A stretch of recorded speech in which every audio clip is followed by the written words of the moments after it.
Hey there, viewers. Imagine being inches from the most powerful man in the country, sworn to protect him at all costs, when something appears in the sky that shouldn't exist. No explanation, no warning, just silence. That's exactly what one of President Trump's former bodyguards claims he experienced, and what he just revealed will leave you absolutely shocked. Let's get into it. Chapter 1. The Protocol Break. The Secret Service drills procedures into your bones. Never question, never leak, and never get too close. But what do you do when the president himself breaks the rules no one talks about? I've never thought of myself as curious. That kind of mindset doesn't keep you alive in my line of work. Curiosity, even the good kind, can spiral into distraction, and distractions are dangerous when you're standing 3 feet behind the most scrutinized man on Earth.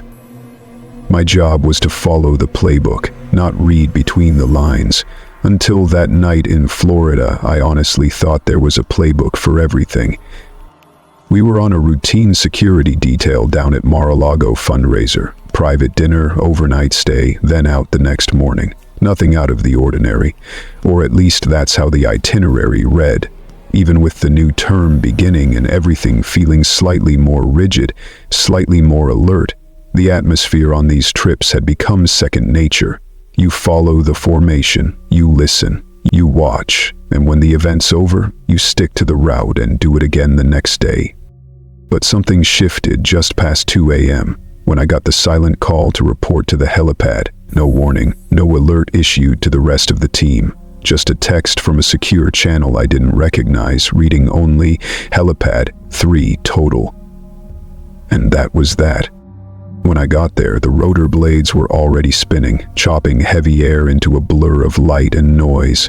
The pilot gave me a nod, didn't say a word. 2 other agents I vaguely knew from the West Wing detail were already strapped in, their faces unreadable, like mine. We shared a glance, not quite confusion, not yet concern. Just that tight, quiet question hanging in the air. Do you know what this is about? Of course, none of us did. And then the president arrived. He didn't come with aides, press staff, or even his usual military attaché. Just stepped out of the main house in a black overcoat, no tie, a folded folder under one arm. He walked fast, like this wasn't new, like this had been planned long before we were ever pulled in. He climbed aboard without a word, took the inner seat, and gave the pilot a look I'd never seen before. Not a command, not an order, more like confirmation. We lifted off into the thick Florida night. The air in the cabin was heavy with rotor wash and the smell of fuel and salt. Out the window, the coastline melted into a smear of lights. I stared out at it for a while, trying to keep my mind blank, but it kept circling the obvious. This wasn't in the protocol. There were no secure travel logs filed, no scheduled second destination, no marshalling order from logistics, and no reason that 3 agents would be picked at random for a sudden midnight relocation.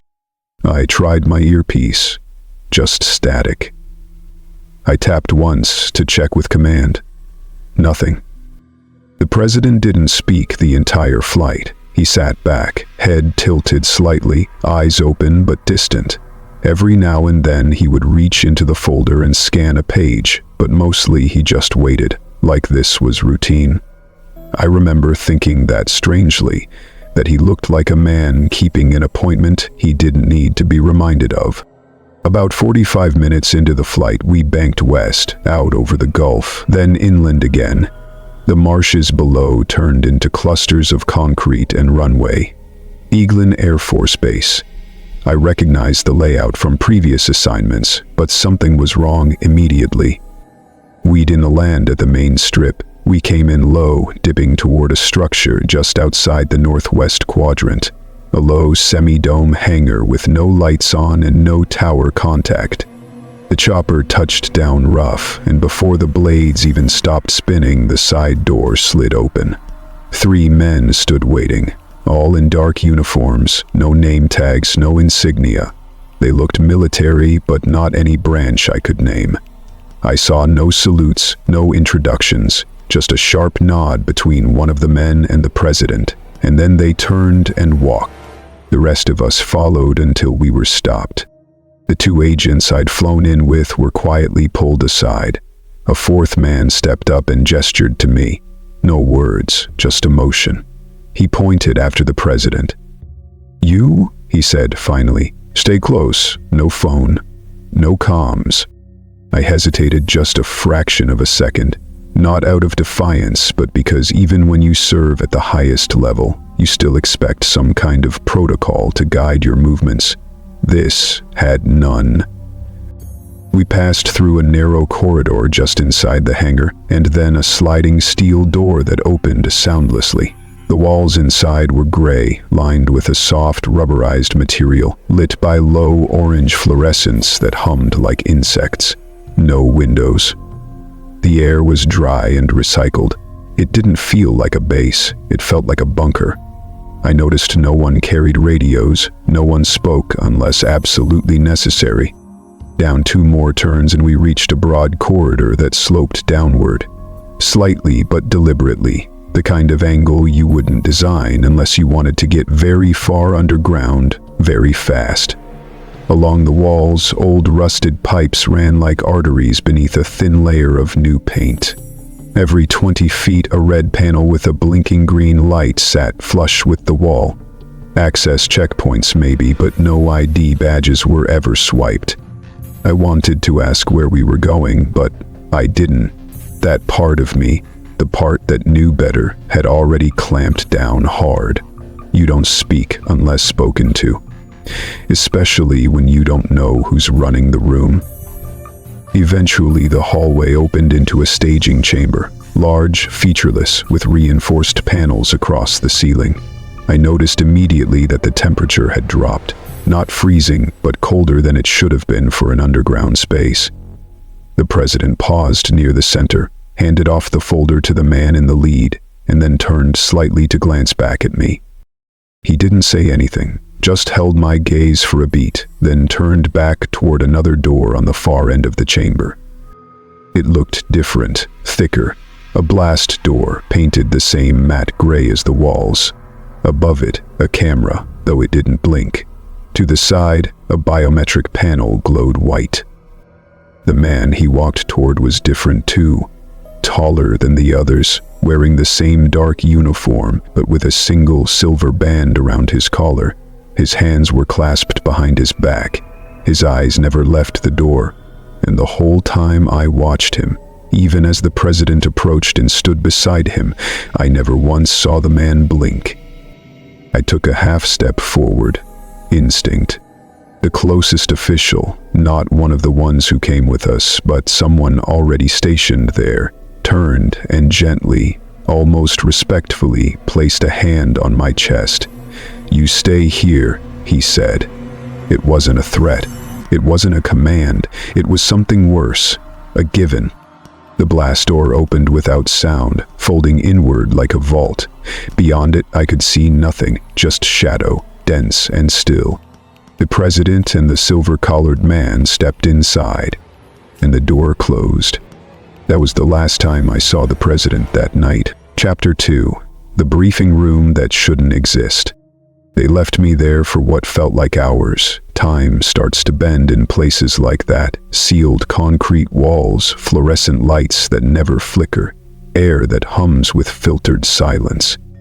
It was the kind of waiting that isn't meant to wear you down physically, but to press on you in subtler ways, like an unseen weight shifting ever so slowly onto your shoulders until you're unsure whether it's the room pressing in or just your nerves turning soft. I stayed rooted in place, back straight against the cold wall, eyes fixed on that blast door like it might open and swallow me whole.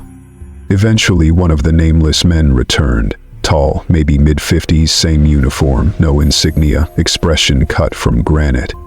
He didn't offer a name, didn't explain anything. He simply gestured for me to follow. I didn't speak. I'd long since accepted that in this place, words weren't currency. You moved when motioned, and silence was the only language with any weight behind it. We walked deeper into the facility, the corridors growing tighter, cleaner, older. Something about the finish of the floors, the curvature of the corners told me this place had been retrofitted, not newly built. It had age beneath its modern shell. You could feel it in the way the walls seemed to trap heat even though the air remained cool. At one point we passed a double-doored junction, where the lighting changed to a pale green hue, and the sound of our footsteps dampened entirely. That detail sound vanishing without warning settled in the pit of my stomach. This wasn't an annex. This wasn't some side facility. This was its own world. Finally, we reached a door unlike the others. Narrow, steel-framed and sealed tight. No markings. The kind of door that said, "You're not supposed to be here," before you even reached for the handle. But the guard opened it with the ease of someone used to crossing boundaries others didn't know existed. I was motioned through, and the moment I stepped inside, I realized I'd crossed into something I couldn't easily come back from. The room wasn't large, but it felt enormous. No windows. The walls were paneled in matte black, their surface covered in charts, maps, and glowing overlays that didn't look new but had been carefully maintained. The screens lining one side flickered with what looked like radar sweeps and thermal imaging, while another wall held photographs, blurry at first glance, but unmistakable in context. A dark triangle, hovering over open water, a pulse echo, a waveform that didn't flatten out like anything terrestrial. And in the center of it all was a round table, low to the ground, with 7 chairs placed evenly around it. 5 were occupied. I recognized military ranks, at least visually, shoulder boards, medals, posture that screamed command. But none of their uniforms matched any current branch colors. Their insignia were either covered or removed entirely. One man looked CIA, maybe. Another had the coldness of a technician, probably NSA or something deeper. But there was one who stood out from the rest, not in uniform, not in command, but in presence, tall, lean, dressed in a gray coat that hung too perfectly to be standard issue. He wore glasses, clean cut. And when he looked at me, it wasn't to scan or judge. It was to place me, like he already knew who I was and why I was standing in front of him. "This is him?" the man said to no one in particular. The guard nodded once. The man in the coat extended a hand, and it was the first human gesture I'd seen all night. Dr. Clarion," he said, "Department of Non-Terrestrial Analysis. You can call me Clarion. Or don't. I imagine you won't want to say much after what you're about to see." I didn't take the seat they offered me at first. I stood there, absorbing the strange rhythm of the room. No one looked surprised. No one questioned my presence. It was as if I'd been briefed weeks ago and had simply forgotten. The president was already seated, one leg crossed over the other, fingers tapping the table in a steady rhythm. He didn't look at me. He didn't acknowledge my arrival at all. He was focused entirely on the holographic projection slowly spinning above the table, an image of the Gulf of Mexico, layered with heat signatures, electromagnetic field distortions, and a cluster of unreadable telemetry data hovering around a central point. Clarion moved to the front of the room with a kind of controlled stillness that told me he'd done this dozens of times, maybe more. He tapped a console that dimmed the lights and brought the central image into sharper focus. The room fell into a hush that didn't feel like silence. It felt like reverence. "We've had a breach," Clarion said. His voice was calm, precise, devoid of any emotion. "It's not adversarial, not yet. It's observational." That word hung in the air longer than the rest. Observational. Like whatever was happening wasn't about us. It was happening around us, through us, and we were only now catching up. "The president," Clarion continued, "has been granted access to direct intelligence regarding recent atmospheric anomalies along the southern corridor. He has seen the relevant data. You have not. You will not. Consider this a courtesy, a contextual orientation." He turned to me then. "You've already signed your life away. But for formality's sake, your presence in this room is now covered by NDA 76 protocol. Verbal consent accepted. Nod once. I did, because what else was there to do? Clarion pressed another panel, and the screen behind him shifted. A frame of low-resolution black and white footage began to play, grainy like it had been recorded on analog equipment decades ago. It showed a dark sky, an empty horizon, and then a sudden shift. A ripple, a bend in the image, and then it appeared, a perfectly symmetrical shape hovering just above the ocean's surface. Not spinning, not floating, just there, unmoving yet undeniably unstable in some visual sense. Like the air around it didn't agree with its presence. But that wasn't the part that got me. That came a second later, when the screen flickered. Just once, and in that flicker, the shape changed, or multiplied. It was hard to describe. 1 second it was a triangle. The next, it was still a triangle, but with 3 shadows offset in directions that didn't make sense with the light or the angle. And around the edges of the craft, the water beneath it pulsed, not in waves but in patterns, concentric ripples that spiraled outward with almost mathematical precision. It lasted only a second, then the footage cut to black. Clarion turned the screen off entirely and folded his hands behind his back. There are those who believe this is the first time such an object has appeared, he said. They're wrong. What's different is that this time, they lingered.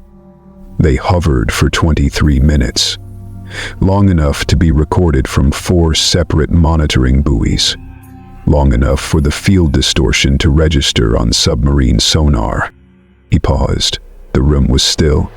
I could feel my heartbeat in my eardrums. We do not believe it is a threat, but we no longer believe it is neutral. We believe it is curious. The president finally spoke. Are they watching us? He asked, voice flat, eyes still on the dark screen. Clarion didn't hesitate. Yes. Is it a threat?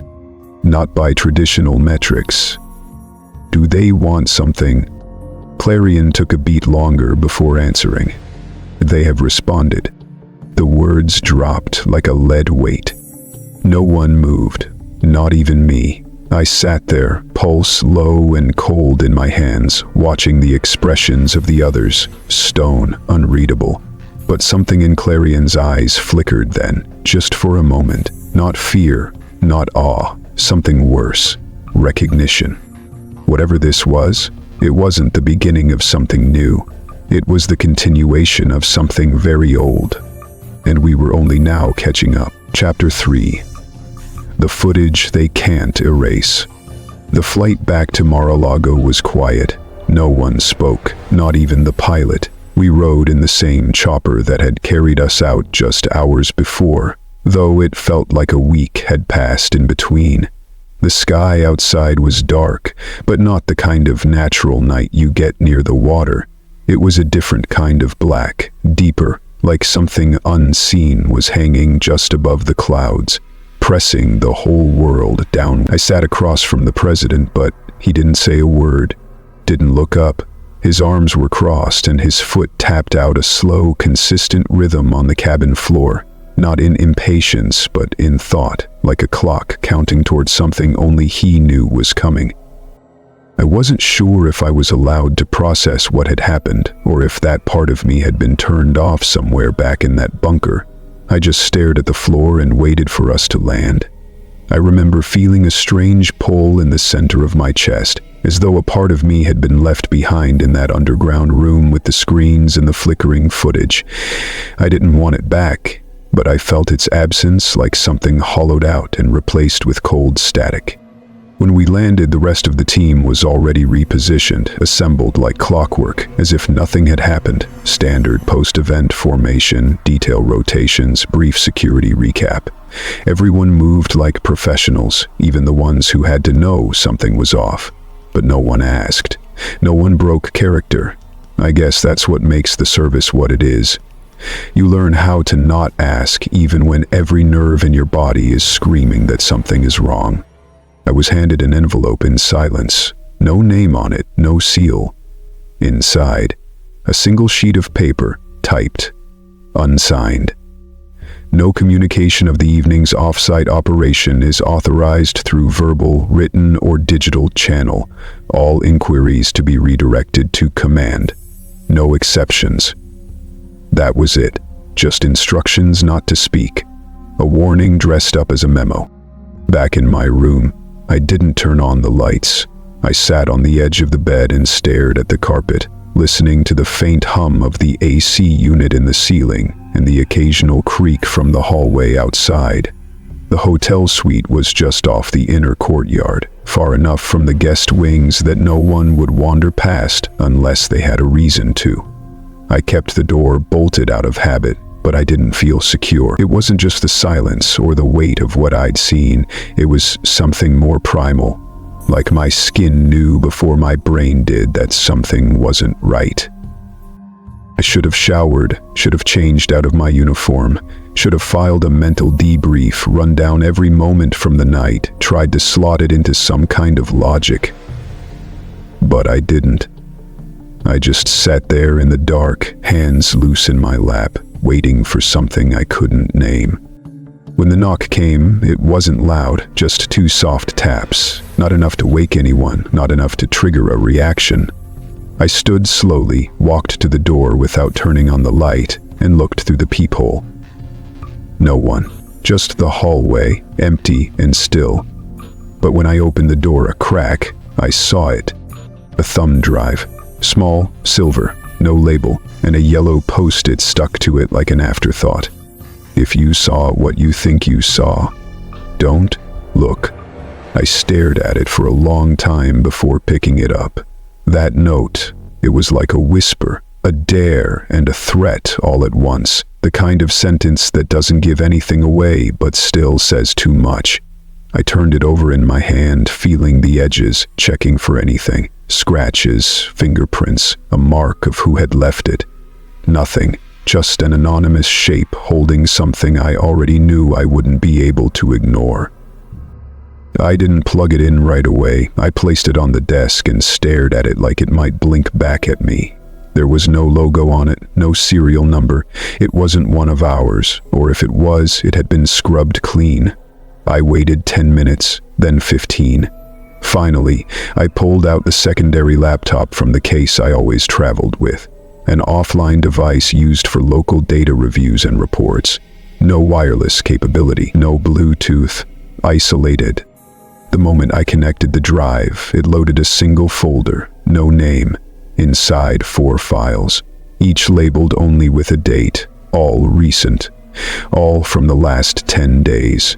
The first clip began playing automatically. It was footage. Drone-based, low-altitude thermal overlay. The same shape, triangular, dark, symmetrical, hovering above open water. It held position for nearly 7 minutes. No movement, no engine output. But something in the surrounding water pulsed in perfect intervals. Waves that didn't match the wind, didn't respond to the tides. They just rippled, outward, steady as a metronome. The second clip was sharper. Same object, different angle. This time I could see something beneath the surface, faint but visible. A shadow, nearly the same shape as the craft above, only it didn't move with the water. It remained still, fixed, as though it were anchored in place. But every few seconds it shimmered, like light reflecting through smoke. It wasn't a reflection. It wasn't distortion. It was something else. Something that mirrored the object above, but not in a natural way. It was like the sea itself was holding its breath, waiting for something to rise. The third clip had audio. I turned the volume up, slowly, cautiously. At first, all I heard was static, white noise layered with background atmospheric hum. Then, underneath it, a sound, faint, low, like a voice trying to speak through water. It wasn't words, not exactly, but something close, a cadence, a rhythm, phonemes forming, repeating, almost but not quite human. The longer I listened, the more it felt like the audio was shaping itself toward language, but never fully arriving. Like whatever was speaking didn't understand how to be understood. The fourth clip broke something in me. It wasn't footage this time. It was a single frame, a screenshot, a freeze frame from one of the earlier clips, enhanced and time-stamped. But in the corner, just barely within the margins of the shot, there was something I hadn't expected. A figure on a nearby vessel, not one of our ships, but something civilian-looking. The photo was blurry, distorted by distance, but the outline was clear. It was him, the president. Same overcoat, same posture, standing on the deck of a small boat, facing the object, watching. The timestamp was dated 3 months before the night at Eglin, before our visit, before the supposed first contact, which meant this wasn't the first time. He'd been there before. The realization sank in slowly, like ice water dripping down my spine. He'd seen it, maybe more than once, maybe for years, and we were only now being brought in because... what? Because it wasn't leaving anymore? Because it had started watching back? I sat back in the chair, heart pounding, skin cold. I looked over at the post-it again, that stupid little yellow square. Don't look. Too late. I shut the laptop, disconnected the drive. I didn't delete the files, didn't move them. I just closed the lid and sat in the dark, every sound in the room suddenly amplified. The tick of the thermostat, the dull hum of the hallway light under the door, the occasional creak of the building settling. Each one stabbed at my nerves like a whisper I couldn't quite hear. I didn't sleep. The next morning, the news came through the usual low-volume chatter we pass between agents. A technician from a secure comms team had been found dead. No foul play suspected. Overdose, wrong place, wrong time. Found in another county off the grid, no immediate connections. But I recognized the name. I remembered the face. He was one of the guys I'd seen at Eglin, not in the main room, but in the corridor outside. He had passed me without a word, eyes fixed on the floor.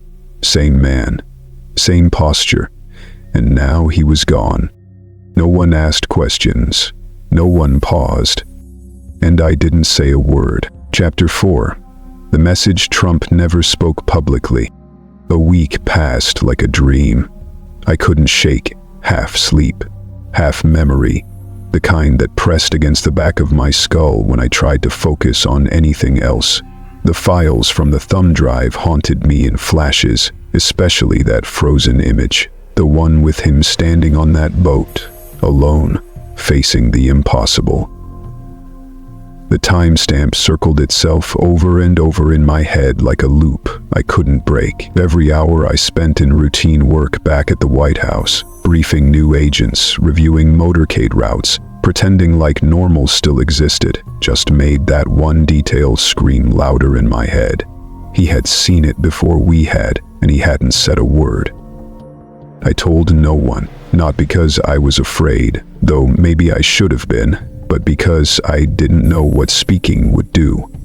Something about this whole thing operated on a level beyond disclosure, like the moment you named it out loud, it would get closer. That silence was the last thing protecting me from whatever the truth really was. Then, out of nowhere, came the request. It wasn't an official memo or an intercom call. It was a folded card in my breast pocket, tucked there without me feeling it. Small, square, black, no words, just a gold line stamped across the fold. I recognized it immediately. Executive seal variant. Old school. Used for in-person requests, rarely, almost never, for staff below the cabinet level. When I opened it, it just said, Walk, South Lawn, 1930. That was it. I arrived early.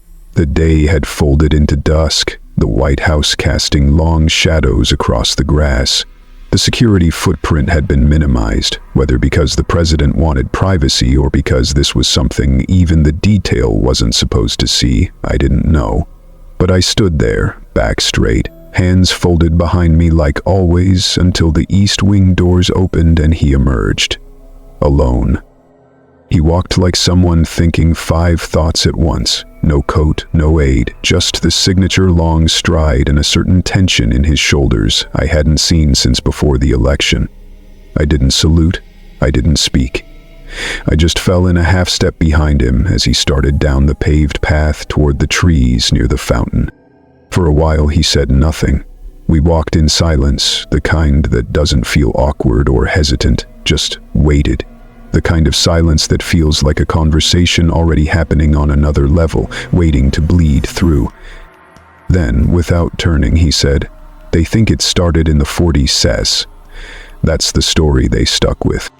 I didn't reply. He kept walking, but the truth is, it didn't start. Not then. It was already happening. They just finally noticed. We stopped near the edge of the lawn, close to a row of trimmed hedges overlooking the National Mall. He glanced toward the sky. Not dramatically, just naturally, like a man thinking out loud with his eyes. "You ever wonder why we don't go back to certain places? Moon, Mars, deep ocean?" he asked. "Not my place to wonder, sir," I said. He smiled faintly. "Good answer, but you should. Everyone should. They should wonder why things happen when they do. Why every time someone gets close, something changes. Budget gets pulled, equipment fails, experts disappear." He turned to face me then.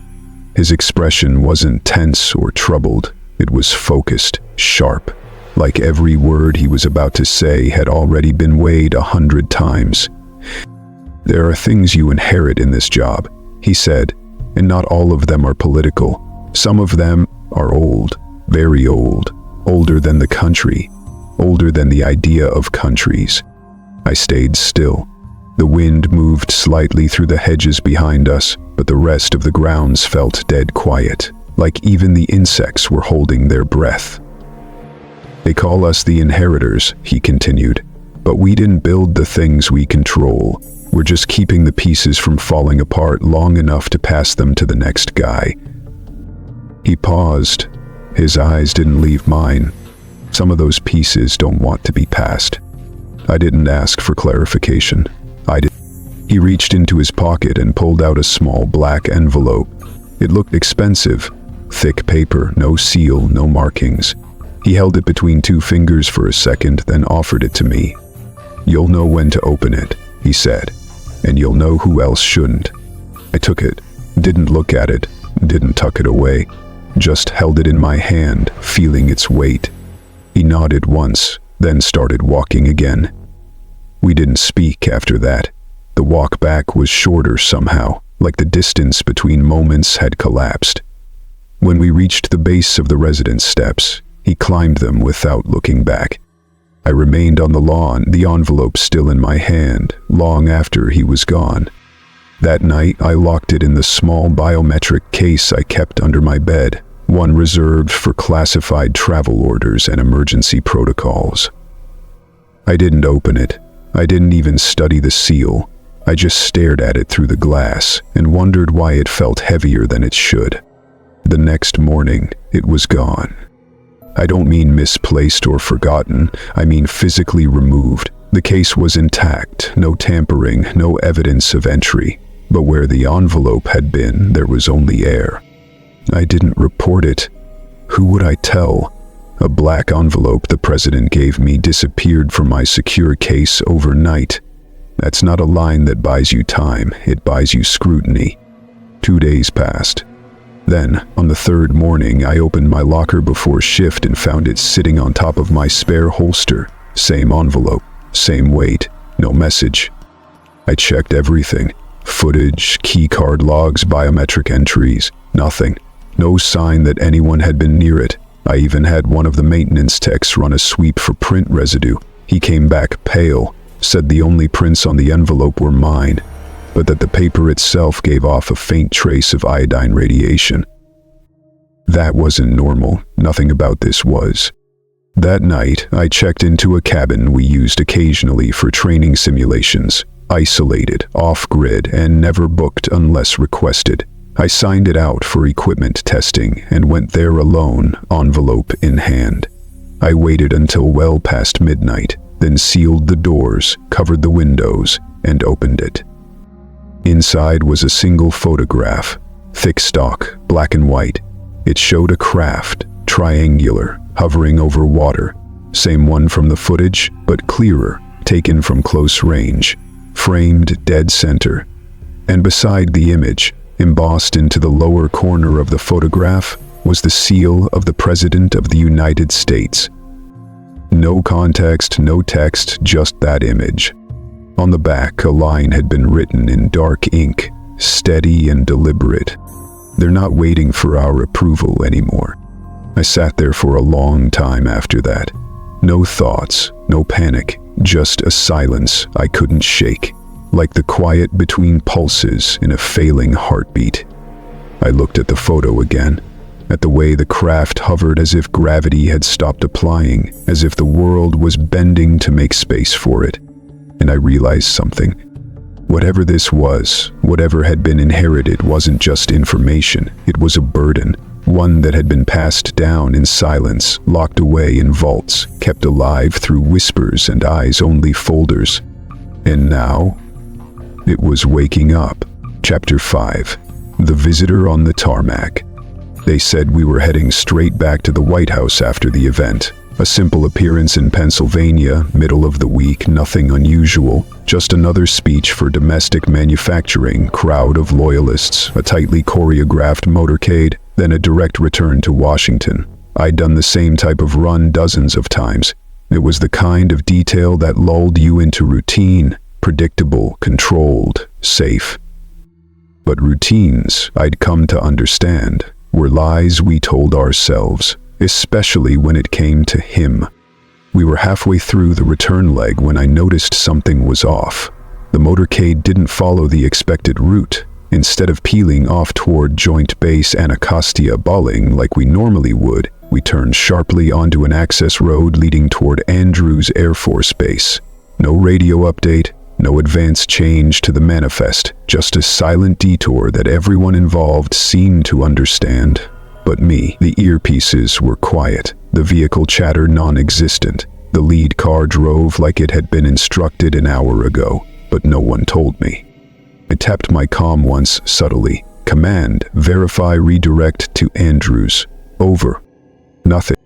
I tried again, switched frequencies. Static. A strange kind of static. Not white noise, but something with shape to it. A rhythm underneath, like breathing. I shut it off. We arrived on the tarmac under heavy cloud cover. The wind rolled in from the east in thick, uneven gusts, carrying the scent of ozone and jet fuel. The convoy stopped as we approached a portion of the base I'd never been assigned to. Not the main runway where Air Force One usually parked, but a smaller, more isolated strip behind one of the older hangars. It was darker there, less lit. Almost too quiet. The kind of space that didn't like to be acknowledged. I stepped out of the SUV first, eyes scanning the perimeter, hand resting near my sidearm out of instinct.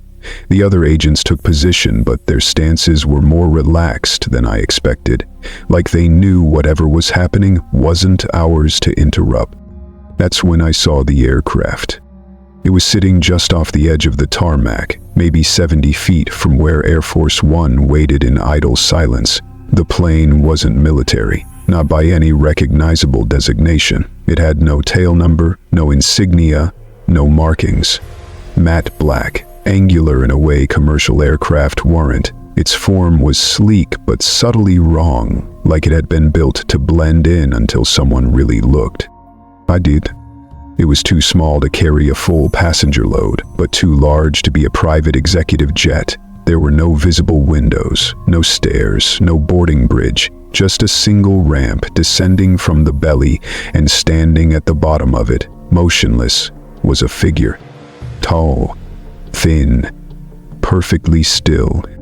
Even from a distance I could tell there was something off about him. He wore a dark overcoat that seemed to absorb the nearby light, casting no shine. His face was obscured by the shadows of the plane and the unnatural angle of the lighting. I couldn't make out features, just the sense of a face being there. watching. The president didn't wait for my signal. He stepped out of the car without a word and started walking toward the figure. No security check, no glance for confirmation, just a slow, deliberate march into a moment I didn't understand. I followed, about 20 paces back, heart beginning to hammer beneath the surface. The air shifted as I moved closer. The temperature dropped by at least 10 degrees, not cold enough to see my breath, but cold in a way that gripped the back of your neck and made your arms instinctively want to cross. I could feel the static prickle along my skin, tiny hairs rising like I'd passed beneath a power line. But there was no hum, no current, no electrical source. Just that strange low pressure building around us like the atmosphere didn't quite want to be there. My comm crackled suddenly, just a burst, then silence, then something else. A voice. But not the president's voice from ahead. This one came from the side, my right ear.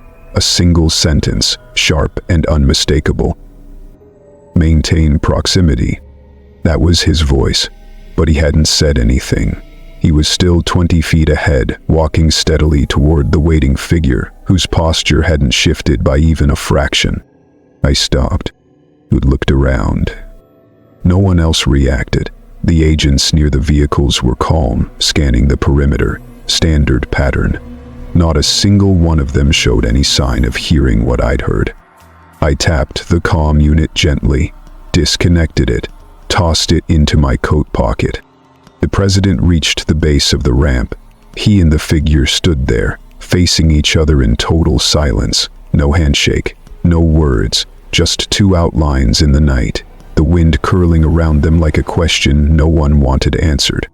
They walked, together, not toward the jet, not toward Air Force One, just away. Across the tarmac, into the darkness near the edge of the fence line. I followed as close as I dared, staying to the shadows, not because I was trying to spy, but because I suddenly didn't feel like I was supposed to be seen. The figure didn't walk like a man. His steps were too even, too quiet. No crunch of gravel, no sound of footfalls. His coat didn't ripple with the wind. It simply hung, like it was suspended in a vacuum. They stopped near a row of runway lights, now flickering erratically. The figure turned slightly, just enough for the ambient red glow to catch the side of his face. I saw nothing, or maybe I saw too much. It wasn't a face like ours. It had the shape of one, but not the detail. Like a mask sculpted from memory, not from experience.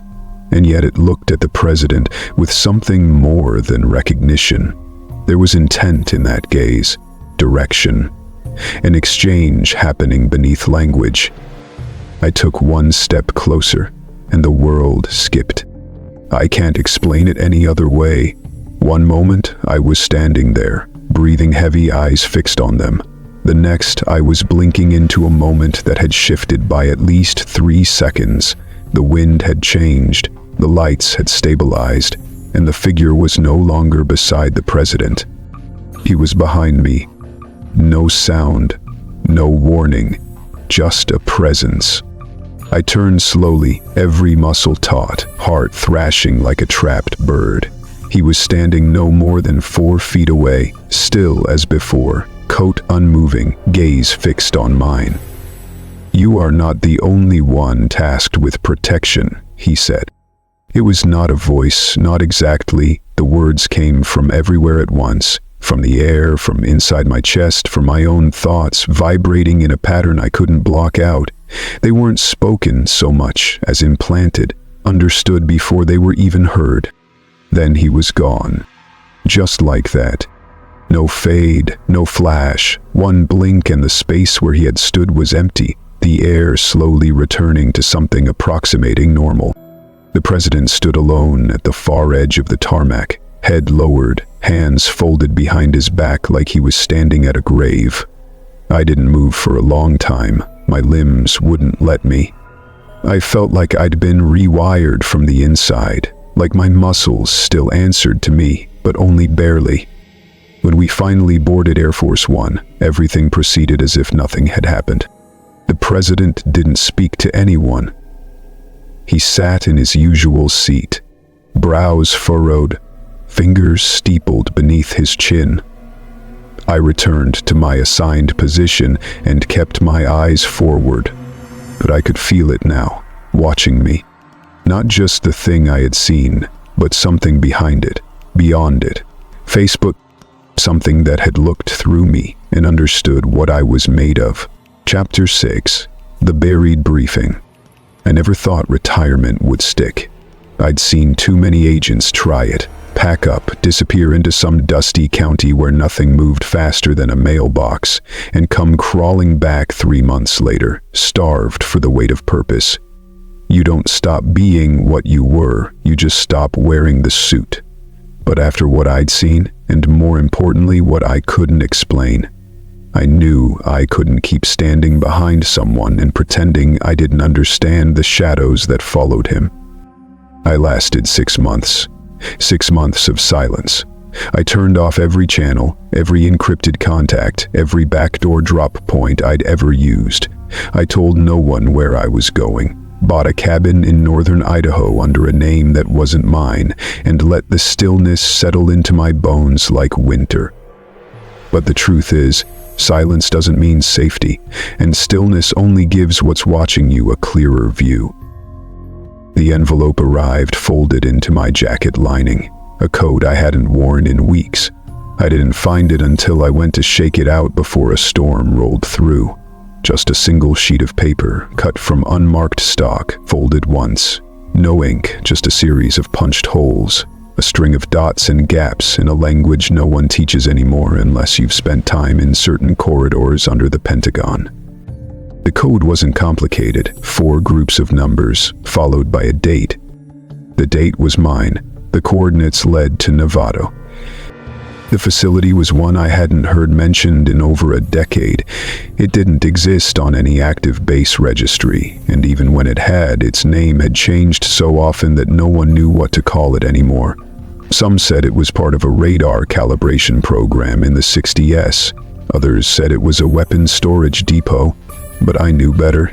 I'd seen enough to know the real work never went away. It just buried itself deeper and waited for the right eyes to return. Getting in wasn't hard. The road was still there, though the signage was gone. I parked half a mile out and walked the rest, boots crunching over gravel and wind-blown dust.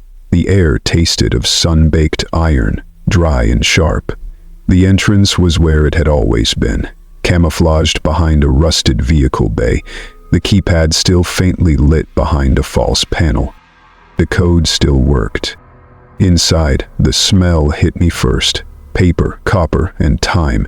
Not mold, not decay, just the cold sterility of a place that had been abandoned too neatly. The power was still running in places, low-voltage systems humming beneath the concrete like the place was breathing slowly in its sleep.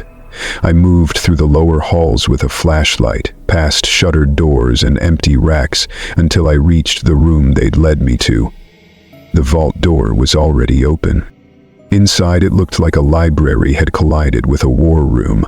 Filing cabinets with no labels, stacks of documents sealed in vacuum-tight wraps, an overhead projector, dusty but still functional, and at the center a long steel table polished to a matte finish with a single folder placed perfectly in the middle.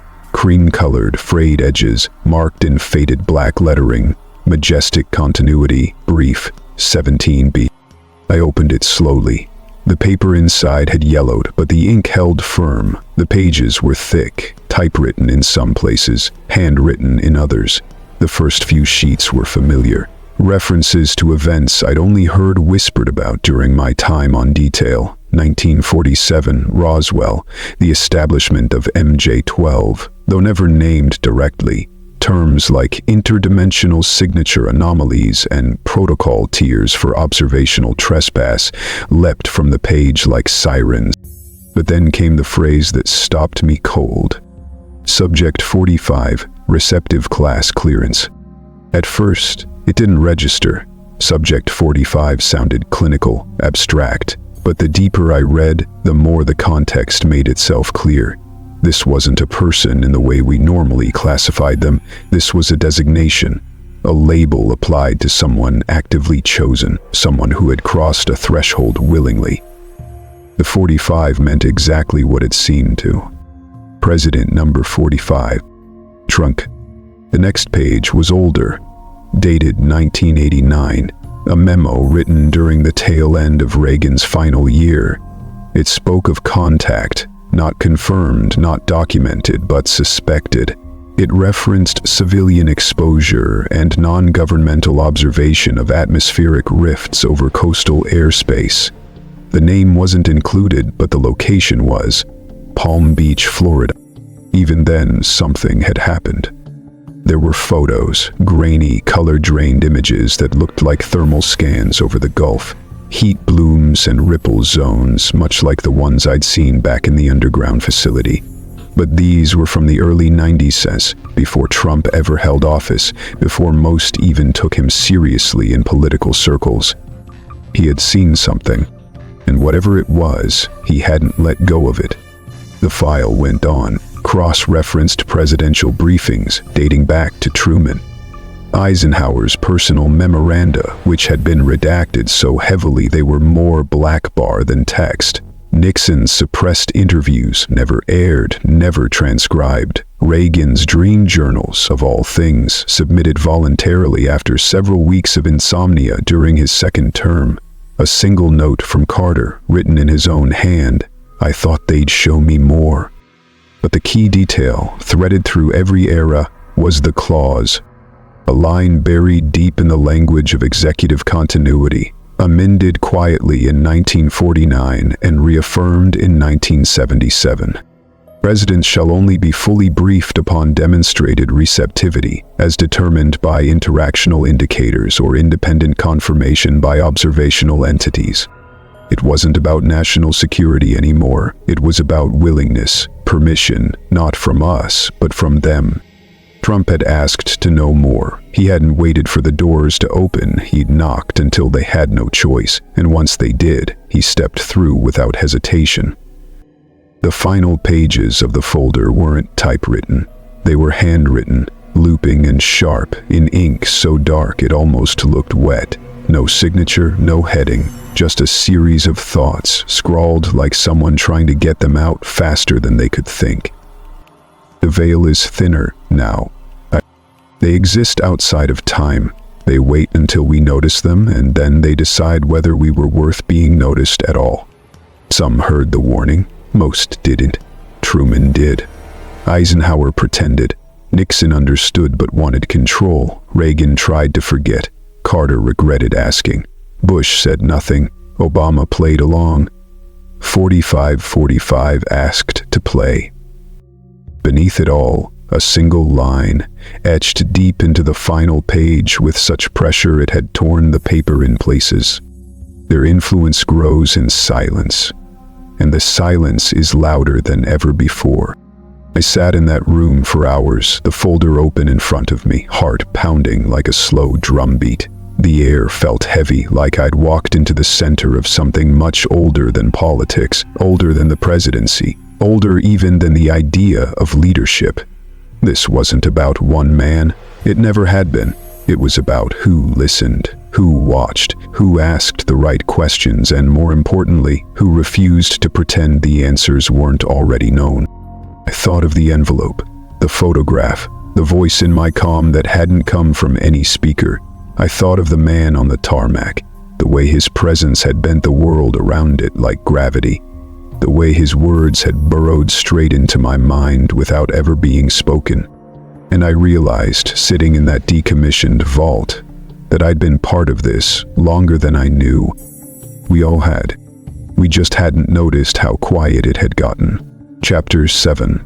The Disappearance at Sea. Retirement had made me a ghost, but I was still visible to the right people.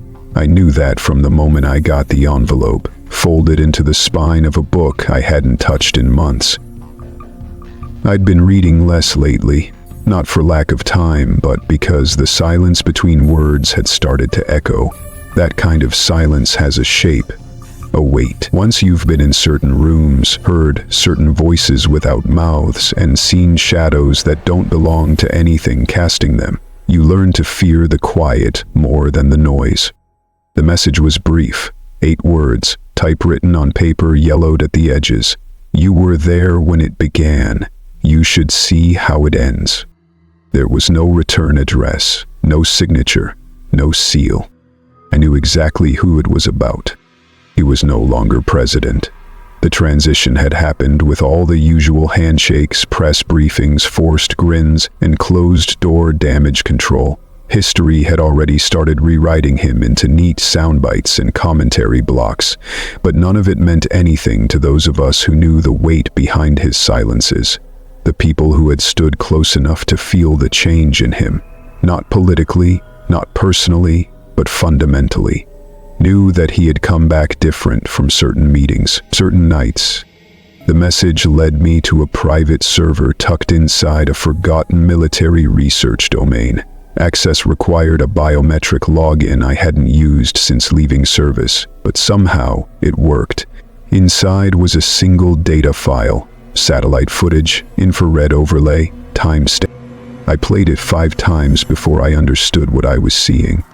The screen showed the Mar-a-Lago compound from a high angle, captured just past midnight.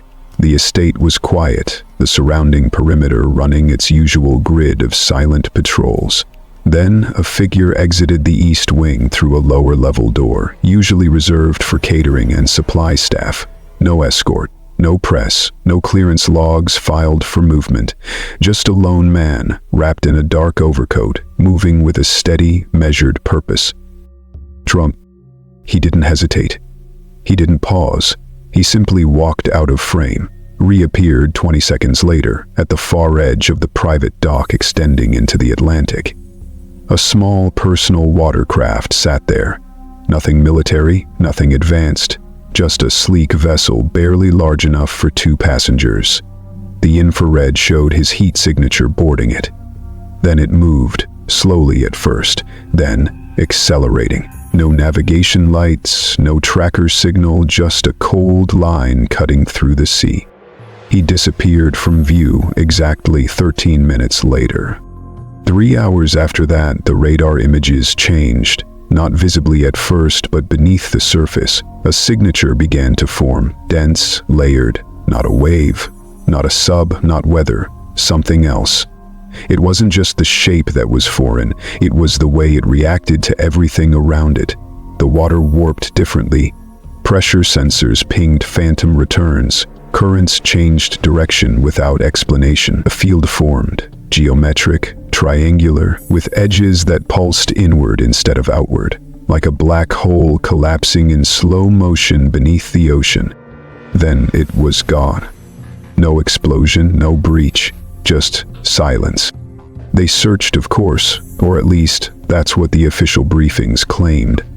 I heard the sanitized updates through secondhand channels, media reports crafted like nothing unusual had happened. They spoke of routine movement and restricted access due to scheduled maintenance. No one acknowledged that the former president had vanished without a trace. 3 days later, he reappeared.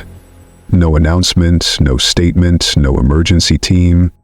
He was simply found standing alone on the south lawn of the estate at sunrise. Same coat, same expression, calm, not disoriented, not injured, but there was something in his eyes, an absence where there used to be calculation, like a man who had learned something final and had accepted it. He said only one thing to the aides who found him. "We're not in charge anymore. We're just part of the equation." Those words traveled through the underground channels like lightning. I saw them repeated in off-the-record briefings, buried in footnotes of intelligence reports that never made it to Capitol Hill.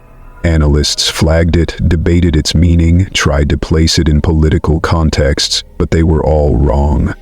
I knew it wasn't a metaphor. It was a concession. I traveled south not long after. I needed to see the water.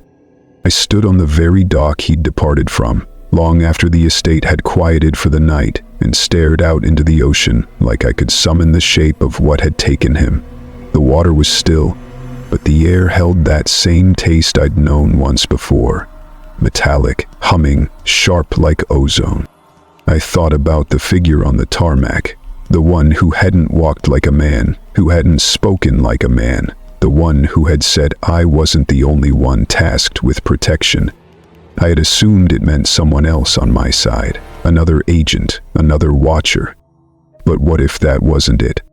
What if the thing on the tarmac hadn't been sent to warn me? What if it was sent to observe me? What if it wasn't from the stars at all? That thought lodged deep. It festered. We'd always looked up when we thought about visitors, always imagined them coming from galaxies away, descending in fire and light. But what if we'd been wrong? What if they weren't coming from above? What if they had been here the whole time, beneath us, waiting, silent? The ocean hides more than we're willing to admit. We map stars before we map the trenches. The dark holds too many secrets we've stopped trying to uncover, not because we can't, but because we were warned not to. And maybe Trump, maybe he listened. Not as president, as something else, as an inheritor, as a participant. He had asked to know. He had gone further than any of them before, and in return he had been taken, not kidnapped, not threatened, taken, in the truest sense. Received. And when he came back, he understood. He said we weren't in charge, that we were just part of the equation. That sentence kept grinding through my thoughts. Not a surrender, not fear, just recognition, like a man shown the full shape of the machine he'd only ever seen from the control panel, like someone realizing the buttons he'd been pressing were never hooked up to the real systems. 3 days lost, no memory claimed, but it wasn't amnesia. Not really. It was permission, a decision to say nothing. Maybe he wasn't allowed to speak of it. Or maybe, just maybe, he knew we wouldn't understand it if he tried. Chapter 8. The confession no one will believe. The camera light turned red and I paused for a moment just to steady my breath. The small cabin I was holed up in had no cell reception, no internet, only a crude satellite uplink I'd rigged to bounce encrypted signals off dead-drop nodes, relics of an old world where whistleblowers still believed someone was listening. I didn't know if anyone would see this. I didn't know if anyone should, but I had to speak. My voice cracked a little at first, out of disuse or maybe out of fear. Either way, I forced it steady. My name doesn't matter anymore. What matters is that I was there, and I stayed quiet for too long. The words felt heavy in the air, like they didn't belong to me, like I was just repeating them for someone else, some other version of myself that still believed the job meant something clean. I worked security at the highest level of government for more than 20 years. My job was to protect lives. But there are things no agent can protect against. Forces no training prepares you for. I held up the folder, its edges worn and bent from months of travel, its cover still marked with that name, Project Echo. It had taken everything to get at favors, threats, half-remembered contacts willing to pretend they didn't hear the request before slipping a package under a park bench in upstate New York. It wasn't complete. It had been redacted into near meaninglessness. But the bones were still there, and bones tell a story, even when the skin is gone. Project Echo, I said, sanctioned under the Office of Strategic Anomalies, established in 1958. Declassified quietly 3 years ago, then buried beneath a mountain of procedural paperwork. It wasn't about defense. It wasn't even about observation. It was about cooperation. I flipped to the first page, reading aloud. Echo assumes post-contact frameworks, provided that interlocutor species demonstrates rational intent and long-form exchange compatibility. Goals: technological uplift, atmospheric calibration, psychosocial adaptation. I looked directly into the camera. That means they talked to us, and we answered, for years. I flipped to the next section, holding it up. Phase 3 terminated by contact fragmentation. August 1991. Interlocutor division observed. Dual presence confirmed. Psychological divergence initiated. I didn't understand it at first. I had to read it a dozen times, ask a man in a basement in Vermont who used to work Black Ops translation before they closed his department. What it meant was simple, terrifying. The ones we'd been talking to weren't unified. There were factions, opinions, splits. And the one we'd been aligned with, the one our governments had been making pacts with, wasn't the only voice anymore. Maybe it never had been. I read the last sentence aloud, slow. The ink faded almost to dust. Observed phase activated. Indirect influence initiated. Monitoring conditions met. Observed, that word again. We weren't being contacted anymore. We were being watched. Trump had met one of them. Maybe not all, maybe just one. But the others, the ones who didn't share the same agenda, the ones beneath the surface, they were still here, waiting, shifting under the currents, under the ground, under whatever layers of denial we'd built up over 75 years of silence. I leaned forward, staring into the lens. My eyes looked tired. I didn't care. "You want to know the truth?" I said. "The president didn't make contact. He was invited. That's the part we get wrong. We think we're in charge of deciding when to respond, but we're not. They open the door, and if they let you through, it's because they've already studied you." I paused, not for effect, but because the weight of it hit me again. The helplessness, the lie of control. They studied him, and he stepped forward, not as a leader, not as a diplomat, but as a variable in their experiment, a piece of the equation, like he said. And now, whatever balance held them back is broken. They're not fighting, they're not invading, they're watching. Every move we make, every signal, every thought we've let escape into the ether, we're being cataloged, graded, assessed, like a species on the edge of relevance. I shut the folder, my hands shaking slightly. I hadn't realized how hard I was gripping it. The paper had creased under my fingers, a ridge like a scar. "I'm sending this out in fragments," I said.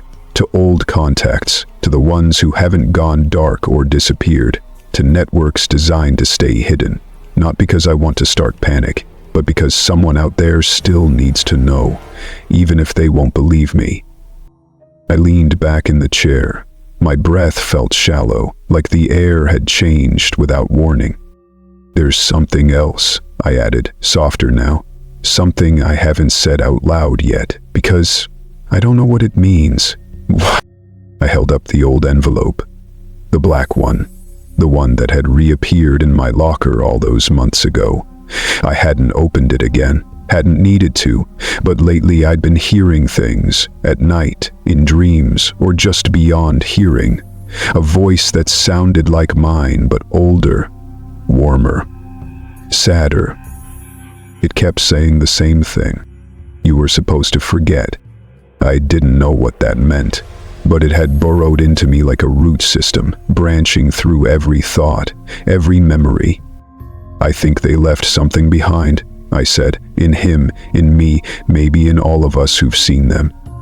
Not infection, not control, just awareness, a seed. And now that it's grown roots, I don't think it can be pulled out." I reached forward and turned off the camera. The red light faded. I sat there for a long time, in the hush that followed. When I finally stood, the cabin felt different, like something had shifted in its walls, its wiring. I paced slowly toward the window and looked out. Forest, moonlight, nothing moved. But I knew something had. I packed the drives, sealed them in foam, and placed them into the courier box I'd prepared weeks ago. Then I placed the box beneath the floorboards, covering it with the fake panel and screwing it in until the wood looked untouched. It wouldn't stop them if they came, but it might slow them down, or give someone else a chance. I made tea. I sat. I waited. When the knock came, it wasn't a bang or a crash, just a single, deliberate sound. like someone knocking not on the door, but on the edge of a dream. I stood up slowly, not panicked, just resigned. I walked to the door, hand resting near the knob, but I didn't open it. I looked through the peephole. Nothing. I opened the door anyway. The night air was cold but not biting. The forest was silent. At my feet, placed precisely in the center of the welcome mat, was a black envelope. No seal, no return address. Just a phrase, scrawled in heavy, uneven lettering. "They heard you." That's when I felt it. The static in the back of my mind, subtle but insistent, like a radio tuning into something just below human hearing. A low thrum, not threatening, not loud, but aware. I stepped outside, envelope in hand. The trees loomed like sentinels in the distance, unmoving. The stars above looked unchanged, but something was different. Something in the weight of the soil beneath my feet, in the way the wind held its breath. I wasn't alone, not anymore. I think I never had been, and maybe the truth wasn't something to tell. Maybe it was something to survive,